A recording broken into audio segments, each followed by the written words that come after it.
see. I don't think this is free. Okay, let's get the view.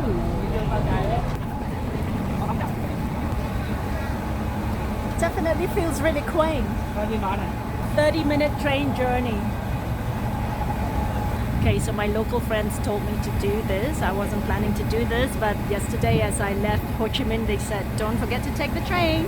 Okay, so just a little tip, don't buy the VIP ticket because the VIP ticket is and it's the same view.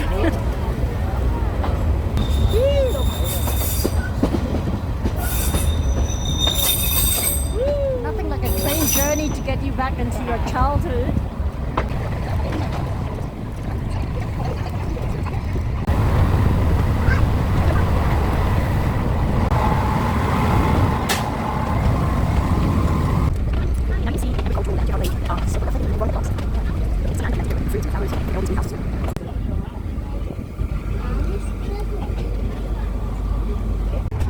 So this is how people have settled down after the initial excitement.